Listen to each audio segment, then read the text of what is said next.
Hello everybody, this is Classic Goblin, and welcome back to my Let's Play of Pokemmo. There's been a couple of changes since I last played, but nothing major. I've gone ahead and caught a few starter Pokemon, a Pidgey, a Rattata, and a female Nidoran. Not that that's ultra important, but these are just a few Pokemon to get me, a few extra Pokemon for the battles ahead. I will say, however, this is a great note, that my Pidgey actually has perfect speed and perfect attack, which is quite funny on IVs.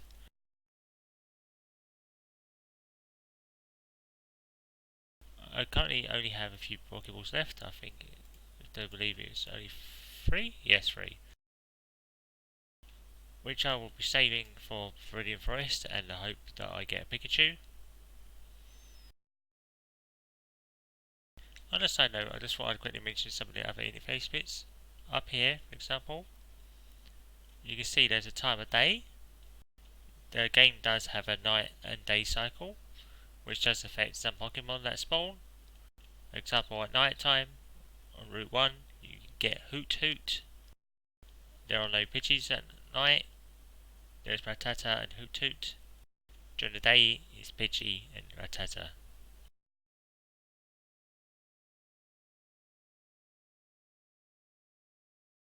I have also gone ahead in Viridian Forest and I have beaten all of the trainers except for one. I'll be saving the big grind of trying to grind up my levels before Brock for off screen, because that will be very boring, because it's probably the worst grind in the game to get your levels up to Brock's levels.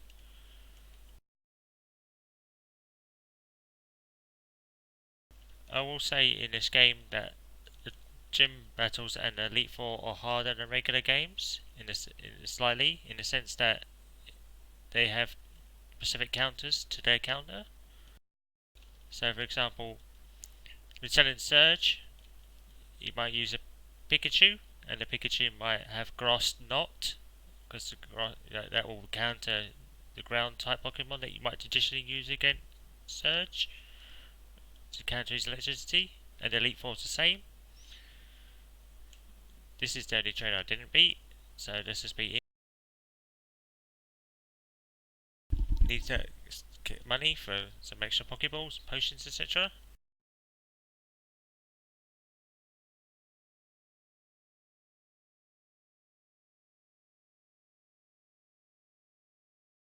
I'll probably plan on actually using the Nidoran and evolving it eventually into Nidoqueen. The Pidgey will probably get used as a slave for Fly. I don't know about the Rattata. I haven't fully decided yet.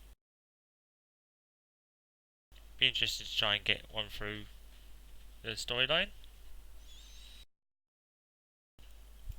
As they're harder, the gym leaders and the force harder, you need a good comp of balanced team and balanced moves on each Pokemon. You can't just have Bulbasaur and have just all grass moves, for example. You need maybe like throw a poison move there, maybe a fighting move, so you have a counter for their counters, etc. But they will have like a team based around water still, or based around rock or ground or whatever. Bearing in mind that is only for the gym leaders and Elite Four. Regular trainers you don't have to worry about.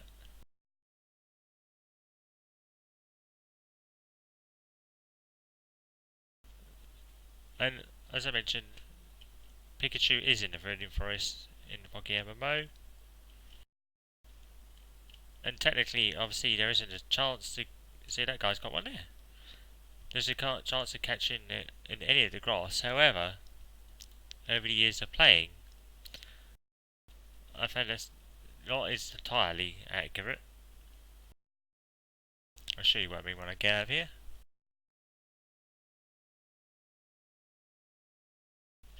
I don't plan on using a Weedle or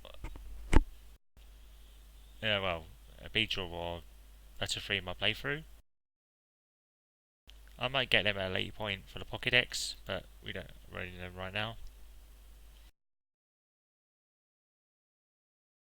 Of course, if I see a shiny for some strange reason, I will endeavour to do everything I can to catch it.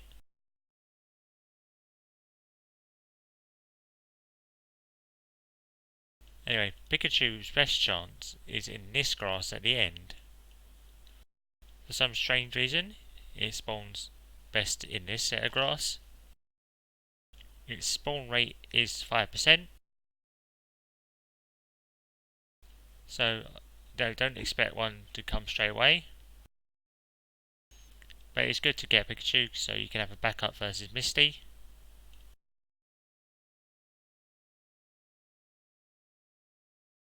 It's not entirely necessary because you can catch Oddish near Misty, which is also a grass Pokemon, which also helps counter her water Pokemon. I still might get Oddish there for another grass user. Stay here for a couple more battles and see if we get lucky for Pikachu. If not, we'll move on.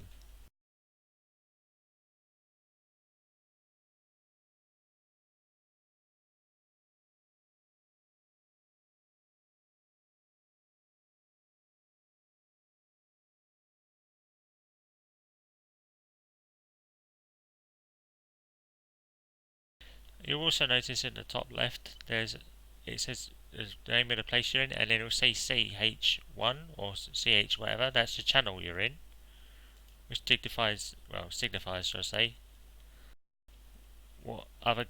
It's almost like a layer. Is the right word, I guess. I'm looking. Channel 1 will be the most populated layer, for example. But if you fancy going in channel 7 and not really seeing anybody, then you can go in there. You change it here on the community, change channel.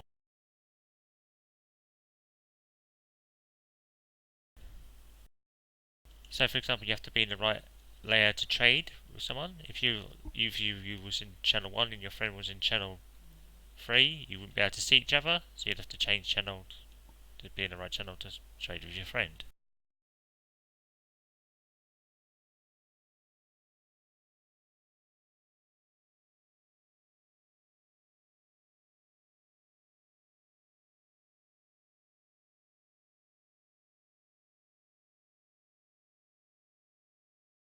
In that grass, I do believe who also spawned at night.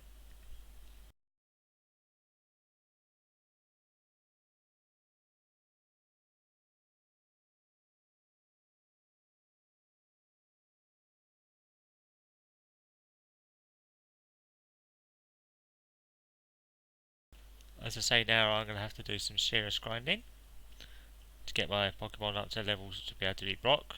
My Bulbasaur could probably do something, but if he falls down, I'll have no backup whatsoever.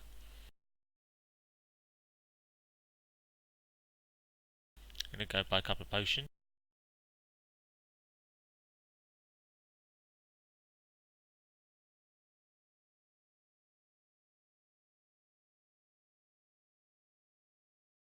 A couple of Pokeballs. That's all my money gone.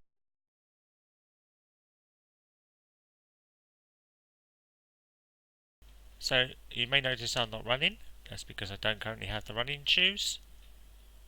In the game, you have to beat Brock. And once you've beaten Brock, you go right from here. You can't go right until you've beaten him. That guy there gives you the running shoes.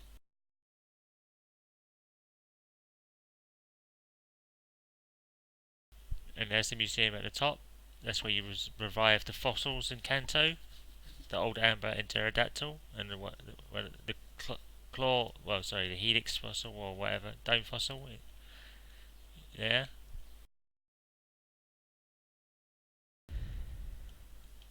Right. Now I'm about to go and go dizzy for grinding for the next few hours to get my Pokemon up to scratch. Anyway, that's enough for part 2, and I look forward to seeing you in part 3. This is Classic Goblin signing off. Thank you.